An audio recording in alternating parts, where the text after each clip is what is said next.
কিভাবে বিএনপির একজন নেত্রী বলছেন আমরা চাইলে এখানে গুন্ডা নিয়ে আসতে পারতাম, অর্থাৎ গুন্ডার পৃষ্ঠপোষকতা ওনারা দিয়ে আসছেন। আমরা দেখছি নির্বাচন কমিশনের বাইরে লাঠি সোঁটা নিয়ে মহড়া দিচ্ছে।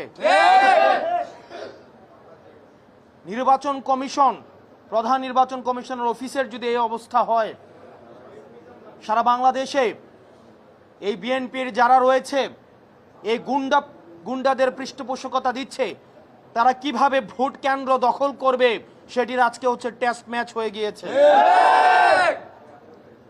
এবং এইসব নেতাকর্মী বাংলাদেশে কিভাবে, হাসিনার সময় আমরা বলতে শুনেছি, হাসিনা বলতো 20টা হুন্ডা 10টা গুন্ডা, নির্বাচন ঠান্ডা।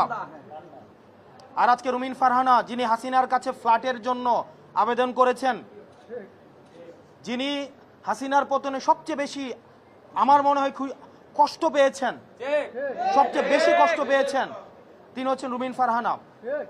আমরা 15 আগস্টে আওয়ামী লীগ থেকেও বেশি আওয়ামী লীগ পণ্য যাদেরকে মনে হয় তাদের মধ্যে রুমিন ফারহানা অন্যতম। উনি সব সময় বলে থাকেন বিগত 15 বছর নাকি উনি অনেক ভালো ছিলেন। উনি অবশ্যই ভালো থাকবেন, কারণ উনি যত ধরনের আওয়ামী সুবিধা রয়েছে সব ধরনের সুবিধা উনি নিয়েছেন।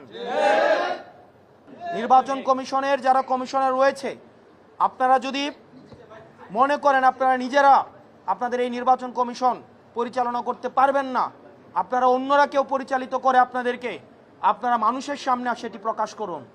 না হয় নিকট অতীতে আমরা নুরুল হুদা কমিশনকে আমরা দেখেছি, তার পরিণতি আমরা দেখেছি। বাংলাদেশের মানুষ আবার কোনো মঞ্চস্থ নির্বাচনের দিকে যেতে চায় না।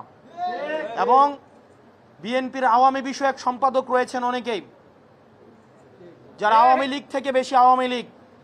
বিএনপির আওয়ামী লীগ বিষয়ক সম্পাদক যারা রয়েছেন তাদের মধ্যে অন্যতম রুমিন ফারহানা, আওয়ামী লীগের সুবিধাভোগী, আওয়ামী লীগের ফ্ল্যাটভোগী, এবং যারা গুন্ডা দিয়ে নির্বাচন কমিশনকে ঠান্ডা করে দিতে চায়, যারা একটা প্রেসক্রিপটিভ ইলেকশনের দিকে আবার যেতে চায়।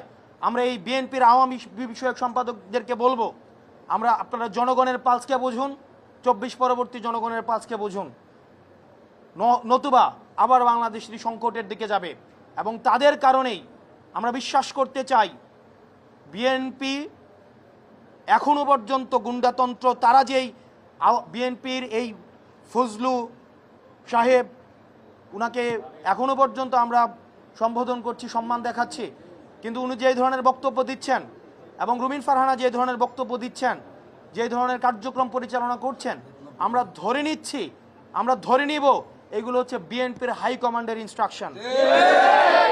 এবং আজকের নির্বাচন কমিশনে যেই ঘটনাটি ঘটেছে সেই বিষয়ে বিএনপি কি অবস্থান নেয় সেটির প্রতি আমরা নজর রাখব।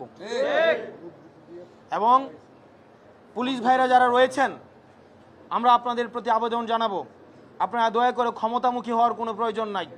আপনারা দেখেছেন নির্বাচনের আগের রাতে যে ওসিরা, যে এসপিরা, যে পুলিশরা টাকা খেয়ে নির্বাচন করে দিয়েছে, আমিরামিন নির্বাচন করে দিয়েছে, তাদের আজকে পরিণতি কি হয়েছে। আপনারা জনগণের পক্ষে থাকেন, জনগণ আপনাদেরকে বাঁচাবে, কোন রাজনৈতিক দল আপনাদেরকে শেল্টার দিতে পারবে না।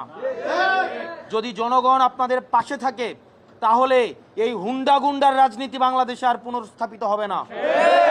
আমরা এই গুন্ডার রাজনীতি আমরা ভারতে পাঠিয়ে দিয়েছি। এখন এই রুমিন ফারহানারা যদি সেটি আবার বাংলাদেশে রিহ্যাবিলিটেট করতে চায়, তাহলে হাসিনার প্রতি তাদের যে আন্তরিকতা, তাহলে হাসিনা যেখানে আছে তাদেরকেও